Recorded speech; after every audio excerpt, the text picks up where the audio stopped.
Quando guardi una mappa del mondo, c'è un punto in cui l'Oceano Atlantico e l'Oceano Pacifico sembrano quasi toccarsi.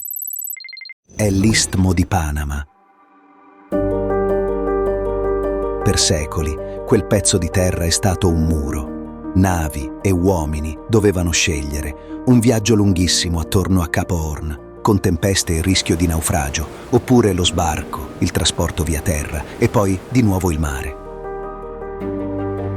Era lento, costoso, pericoloso. Eppure, proprio lì, l'umanità ha deciso di forare il pianeta, non con un tunnel, ma con un canale navigabile. Un'opera che ha cambiato il commercio mondiale, la strategia militare e la storia di un'intera regione.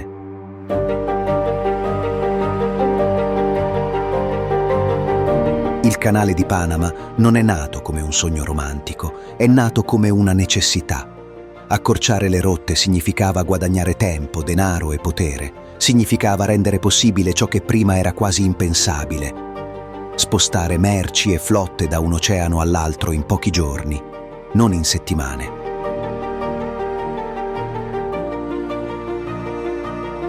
All'inizio ci provarono i francesi, alla fine dell'Ottocento, guidati dall'idea di ripetere il successo del canale di Suez.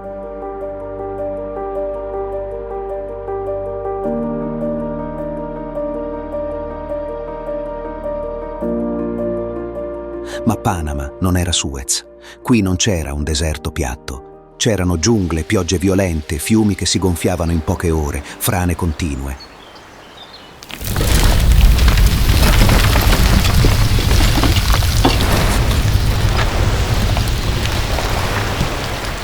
E soprattutto c'era un nemico invisibile. Le malattie tropicali. Febbre gialla e malaria decimavano gli operai. Per anni si è lavorato in condizioni disumane, con mezzi limitati e con un'idea di fondo sbagliata. Un canale a livello del mare, come Suez.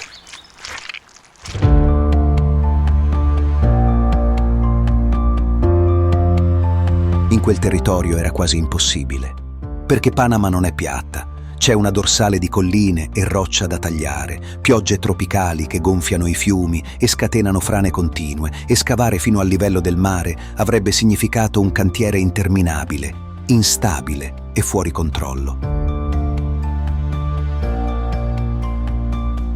I costi esplosero, i tempi si allungarono e l'impresa francese collassò. Migliaia di persone morirono. Il progetto sembrò maledetto. Poi entrarono in gioco gli Stati Uniti. Per loro non era solo commercio, era controllo delle rotte, velocità di spostamento navale, influenza globale. All'inizio del Novecento gli Stati Uniti presero in mano il progetto. In quegli anni Panama si separò dalla Colombia e nacque come stato indipendente, anche grazie al forte interesse americano. Subito dopo, gli Stati Uniti ottennero il diritto di costruire e gestire il canale in una zona sotto il loro controllo. Ma avere il permesso e avere i soldi non bastava. Dovevano risolvere due problemi enormi: la natura e la salute. Il primo salto decisivo fu capire che il canale non doveva essere a livello del mare. L'idea vincente fu un canale con chiuse, come un gigantesco ascensore d'acqua. Le navi sarebbero state sollevate fino a un lago artificiale al centro dell'istmo, poi riportate giù dall'altra parte.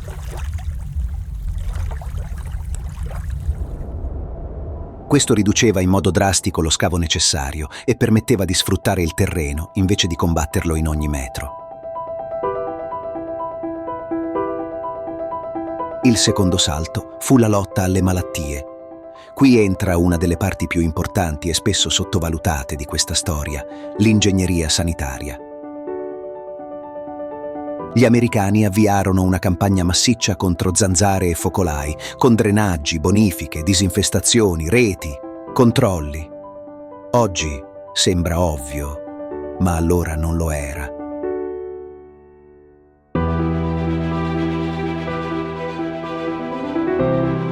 Ridurre febbre gialla e malaria non fu solo un successo medico, fu una condizione per costruire il canale.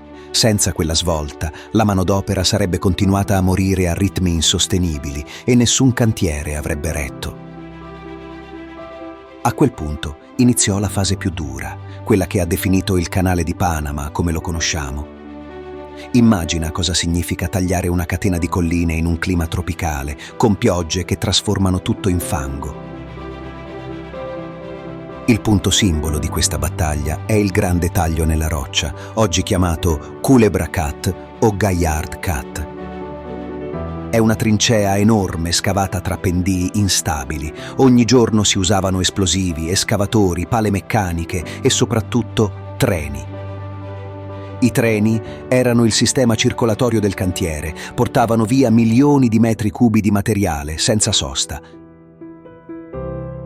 Ma i pendii franarono in continuazione. Si scavava, si liberava e la montagna tornava giù. Era una lotta ripetuta, logorante, che costava tempo e vite.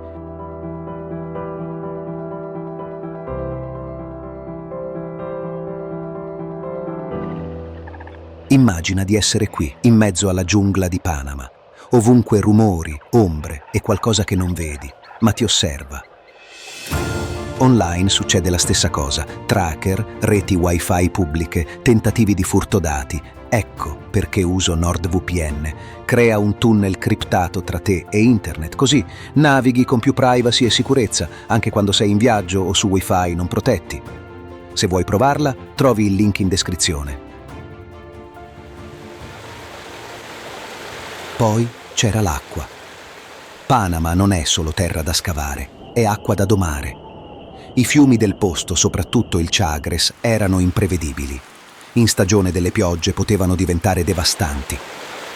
La soluzione fu un'idea gigantesca, creare una diga enorme e formare un lago artificiale, il lago Gatun. Non era solo un bacino, era parte del canale stesso. In pratica, una sezione centrale del canale è un lago navigabile. Questo trasformò un problema in una risorsa. Il lago aiutava a controllare le piene e forniva l'acqua necessaria per far funzionare le chiuse, perché le chiuse funzionano consumando acqua. Ogni volta che una nave sale o scende, si riempiono o svuotano camere enormi. L'acqua entra per gravità, senza pompe. È semplice come principio, ma enorme come scala. Una nave entra in una camera, il portone si chiude. L'acqua viene fatta entrare o uscire tramite condotti e valvole. La nave sale o scende lentamente, restando stabile. Poi si apre il portone successivo e la nave passa nella camera successiva. È una sequenza, un vero ascensore, ma fatto d'acqua. Il dislivello complessivo è di circa 26 metri. Non sembra tanto, finché non lo vedi applicato a una nave carica lunga centinaia di metri. La precisione era tutto. Una nave non può sbagliare traiettoria dentro una camera stretta. Per molto tempo, per aiutare il passaggio, si sono usate locomotive su rotaia, chiamate comunemente mulas, che guidavano e mantenevano centrata la nave con cavi. Oggi la gestione è cambiata in parte, ma il concetto resta: controllo millimetrico, perché gli spazi sono progettati al limite.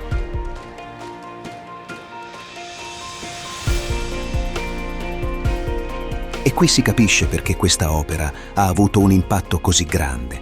Non è solo un canale, è un sistema industriale complesso dove acqua, gravità, ingegneria e logistica lavorano insieme.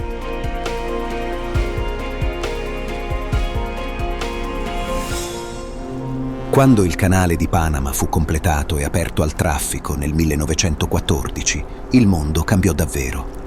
Le rotte tra la costa est e la costa ovest delle Americhe si accorciarono enormemente. Le merci tra Asia e Atlantico trovarono un passaggio più diretto.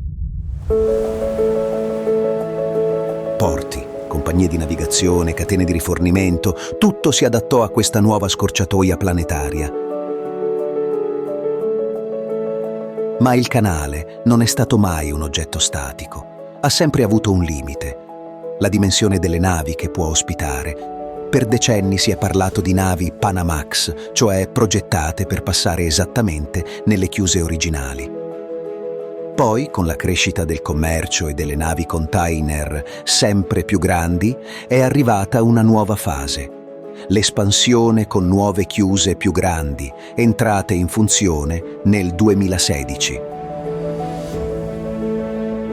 Questo ha permesso il transito di navi molto più capienti, spesso chiamate Neo-Panamax. In pratica il canale si è aggiornato per non diventare obsoleto. Eppure, anche oggi, il canale vive su un equilibrio delicato. Il suo carburante vero è l'acqua dolce. Senza abbastanza pioggia, senza abbastanza riserve nel lago, il numero di transiti può ridursi. Ogni passaggio consuma acqua che poi finisce in mare. Per questo la gestione idrica è centrale.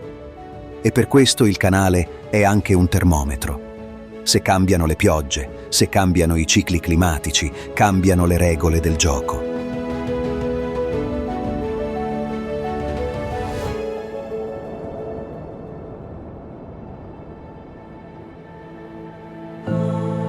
C'è poi un altro aspetto spesso ignorato.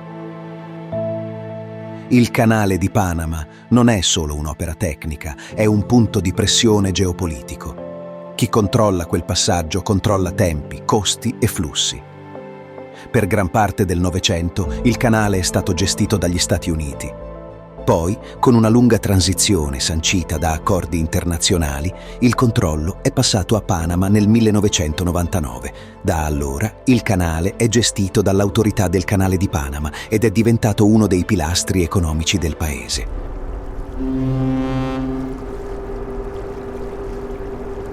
Prima c'era un muro di terra tra due oceani.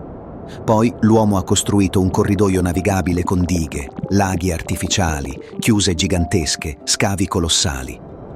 Ma il prezzo è stato enorme, non solo in denaro, in vite umane, fatica, incidenti, malattie. Il canale di Panama è anche una storia di lavoro estremo, di ingegneria spinta al limite, di decisioni prese sotto pressione, in un ambiente che non perdona. E come funziona oggi? Una nave si prenota e viene programmata. Entra da un oceano, si aggancia al sistema di guida, attraversa le chiuse che la sollevano, naviga nel lago e nei tratti scavati, poi scende con le chiuse dall'altro lato e torna in mare. Il tutto in un passaggio che, per una nave, può richiedere diverse ore, ma che per il commercio mondiale significa giorni risparmiati su ogni viaggio. Il canale di Panama è una ferita artificiale sulla Terra, ma è anche una delle prove più concrete di cosa succede quando una specie decide che un ostacolo non sarà più un ostacolo. È stato costruito dove sembrava impossibile, pagato con un costo umano enorme e trasformato in una macchina che ogni giorno sposta il peso del pianeta. Due oceani separati per natura, uniti da una scelta, e quella scelta, ancora oggi, decide chi arriva prima, chi paga meno, chi domina le rotte. Se ti è piaciuto questo viaggio nel canale di Panama, iscriviti al canale. Qui trovi nuove storie incredibili, raccontate in modo semplice e coinvolgente.